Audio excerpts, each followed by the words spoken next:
உணவே ஜீவசக்தி, உணர்வே பிரம்மஞானம். அன்பே சிவம், மனமே குரு.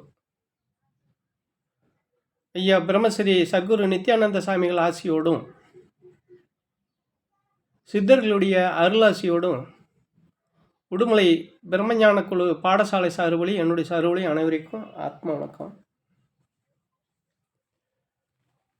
நம்ம இப்போ இந்த யோக பயணத்தில் பயணம் பண்ணிக்கிட்டு இருக்கோம். இங்கே நம்ம ஆசிரமத்தை பொறுத்தளவு யோக பயணத்தில் யோகம் எப்படி செய்யறதுங்கிறத சொல்லி கொடுத்துக்கிட்டு இருக்கிறோம். கடவுளை பார்க்கலாம், கடவுளை உனக்கு காட்டுறேன், நீ இங்கே வந்தீங்கன்னா உனக்கு கடவுள் நேரில் காட்சி தருவார், நீ ஒளி தேகமாகி ஒளியாகிடலாம் அப்படின்னு சொல்லிலாம் இங்கே வந்து நம்ம இந்த பாடசாலை நடத்தலை. ஏன்னா தெளிவாக ஒரு விஷயத்தை புரிஞ்சுக்கணும்.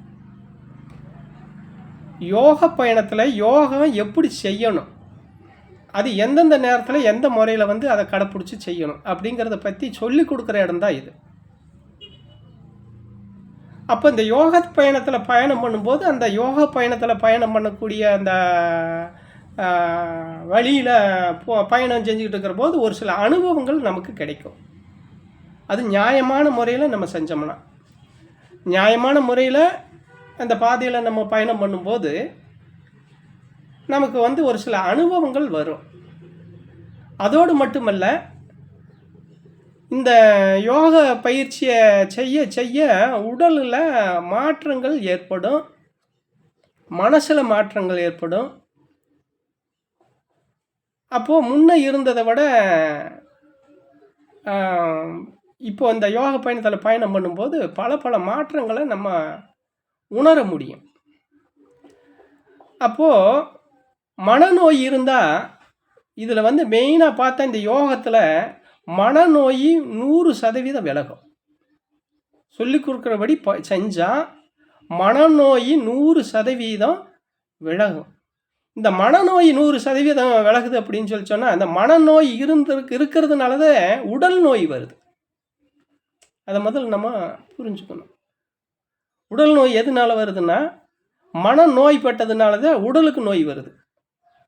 இப்போ சக்கரை வியாதி வருது அப்படின்னா, விரலுக்கு வந்தோன்னா அது காலுக்கு வருது, காலுக்கு வந்தோன்னா இடுப்புக்கு வருதுன்னு தொட வரைக்கும் மேலே வரைக்கும் அப்படியே போயிடுது. முதல்ல விரலில் வருது, மறுபடியும் காலையே சாப்பிடுது, கையையே சாப்பிடுது அப்படின்னு சொல்கிறோம் இல்லையா? அது மாதிரி மனநோய் ஒரு மனிதனுக்கு வந்துட்டா உடல் நோய் பரவவே செய்ய அதை நிறுத்தவே முடியாது. அப்போ அந்த மனநோய் ஆரம்பித்து அதிலிருந்து விலக முடியலை அப்படின்னு சொன்னால், இந்த யோக பயணத்தில் நம்ம பயணம் பண்ணும்போது அந்த மனநோய் குணமாகிறதுக்கு 100% வாய்ப்பு இந்த யோக பயணத்தில் இருக்குது. அப்போ அந்த மாதிரி நீங்கள் பண்ணும்போது என்ன ஆகும் அப்படின்னு சொன்னால், உங்களுக்குள்ள மனமாற்றம், உடலுடைய மாற்றம் எல்லாமே உங்களுக்கு நடக்கும். அதை சொல்லி கொடுக்குற இடம் தான் இது. அதை விட்டுட்டு இங்கே வாங்க, அவரோட அருள் இருக்குது, இவரோட அருள் இருக்குது, உங்களுக்கு அதை பண்ணி போடலாம், இதை பண்ணி போடலாங்கிறதெல்லாம் கிடையாது. நீங்கள் முயற்சி எடுக்கணும். நீங்கள் முயற்சி எடுத்து இதில் பயணம் பண்ணணும்னா அதுக்கு பலன் உண்டு. இதுக்கு இன்னும் உங்களுக்கு இன்னும் நல்லா சொல்லணுன்னா, நம்ம ஒருத்தர்கிட்ட வேலைக்கு போகிறோம். அந்த வேலையை நமக்கு வேலை கொடுக்குறவர் சொல்கிற வேலையை செஞ்சால் தானே நமக்கு கூலி கொடுப்பாரு, அதுக்கு தகுந்த பணம் கொடுப்பாரு. அவர் சொல்கிற வேலை செய்யலைன்னா நமக்கு கொடுப்பாரா? கொடுக்க மாட்டார். அது மாதிரி தான் நீங்கள் இந்த இதில் சரியாக வேலை செஞ்சீங்க அப்படின்னு சொன்னால் அதுக்கு உண்டான பலன் வீணே போகாது. இது வீண் போகாது. அந்த சொன்ன வழியில் சரியாக நீங்கள் பயணம் பண்ணினீங்க அப்படின்னா அந்த பட்ட பாட்டுக்கு தகுந்த பலன் தகுந்த நேரத்தில் கிடைக்கும். ஆனால் மற்ற மாதிரி இல்லை. இதில் பொறுமை தான் முக்கியம்.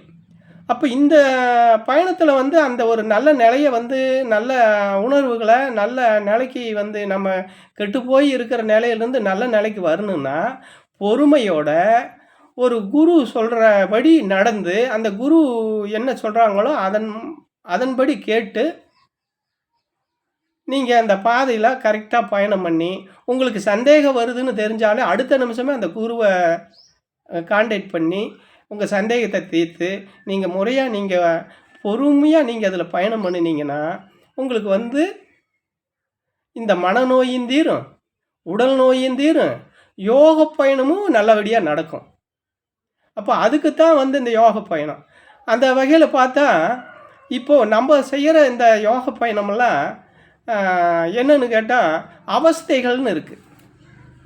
இப்போ வந்து நமக்கு வந்து ஆதாரங்களை உடலில் இருக்கிற ஆதாரங்களை தான் பேஸ் பண்ணி அதை அடிப்படையை வச்சுட்டே வந்து நமக்கு வந்து இந்த வித்தையை கற்றுருக்கிறோம், இந்த கலையை கற்றுருக்கிறோம் நம்ம. ஆனால் இதுக்கு மேலே பெரிய ஒரு விஷயம் இருக்குதுங்கிறது வந்து மறைக்கப்பட்டிருக்கு. அப்போ நீ அது சம்மந்தமாக வந்து இனிமேல் வந்து பேசணும்னு தான் நான் கூட அன்றைக்கி ஒரு வீடியோவில் நான் போட்டிருந்தேன். அப்போது இந்த யோக பயணம்ங்கிறது வந்து அருளில் வந்து மற்றதுலாம் வருதுன்னா உடனேலாம் வராது, எல்லாம் நம்மளை ஏமாற்றிருக்கிறாங்க. அதனால் வந்து இதில் வந்து முறையாக வந்து உங்களுக்கு அதை வந்து எப்படி பண்ணணும் ஏதுங்கிறது வந்து நம்ம தெரிஞ்சு அதன்படி இனிமேல் நம்ம பயணம் பண்ணணும் அப்படின்னு சொன்னால் நமக்கு குடும்பத்துலேயும் பாதிப்பு இல்லை, உடம்புக்கும் பாதிப்பு இல்லை, நம்ம மனசுக்கும் பாதிப்பு இல்லை, நம்ம பொருளாதாரத்துக்கும் பாதிப்பு இல்லை. அப்போது இனிமேல் நம்ம அதை கடைப்பிடிச்சி இனிமேல் நம்ம போக வேண்டிய சூழலில் இருக்கிறோம். அதனால் அதை வந்து நீங்கள் இந்த யோக பயணத்தை வந்து கரெக்டாக சொன்ன பிரகாரம் நீங்கள் சொன்ன டயத்துக்கு உட்காந்து சொன்ன டயத்துக்கு வந்து நீங்கள் பயிற்சியை வந்து மேற்கொள்ளணும். மணிக்கணக்காக உட்காந்து இதெல்லாம் செய்ய வேணுங்கிற அவசியம் இல்லை. இதுக்கு ஒரு குறிப்பிட்ட நேரம் இருக்குது. அந்த நேரத்தில் மட்டும் நீங்கள் உட்காந்து இந்த பாடத்தை பண்ணினீங்க அப்படின்னா அதுவே போதும். அந்த குறிப்பிட்ட சொல்கிற நேரத்தில் நீங்கள் உட்காந்து கரெக்டாக அந்த நேரத்துக்கு எந்திரிச்சிட்டு உட்காந்து நீங்கள் அந்த பாடத்தை பண்ணிவிட்டு நீங்கள் எந்திரிச்சு மற்ற வேலைகளை போய் எப்பவும் போல் கவனிக்கலாம், எப்பவும் போல் எதை வேணாலும் செஞ்சுக்கலாம், ஒன்றும் பிரச்சனை கிடையாது. சரிங்களா? அதனால் இனிமேலாம் நீங்கள் இந்த யோக பயணத்தில் பாடத்தில் மணிக்கணக்காக யாரும் உட்காந்து பாடம் பண்ண வேண்டிய அவசியம் இல்லை அப்படிங்கிறது தான் அந்த பாடசாலையினுடைய நிலை. யாரையும் வந்து அந்த மாதிரி வந்து மணிக்கணக்கு உட்கார வச்சு செய்ய வேண்டிங்கிற அவசியம் இல்லை. அதுக்கு உண்டான எந்த நேரத்தில் உட்காரணும், அது எப்படி உட்காரணுங்கிற வழிமுறைகளை வந்து இப்போ நம்ம தெரிஞ்சுருக்கிறோம். அதன்படி செஞ்சாலே போதும், யாரும் கவலைப்படணுங்கிற அவசியம் இல்லை. அதனால் வந்து நீங்கள் தைரியமாக வந்து இங்கே வந்து நீங்கள் பாடம் வாங்கிக்கலாம், மணிக்கணக்காக உட்காந்து இனிமேல் பாடம் பண்ணுங்கிற அவசியமும் இல்லை. ஆனால் நான் சொல்கிற டயத்துக்கு மட்டும் கரெக்டாக ஃபாலோ பண்ணிங்கன்னா மட்டும் போதும் அப்படிங்கிறது தான் உங்களுக்கு சொல்ல வேண்டியதாக இருக்குது. அனைவருக்கும் ஆத்ம வணக்கம்.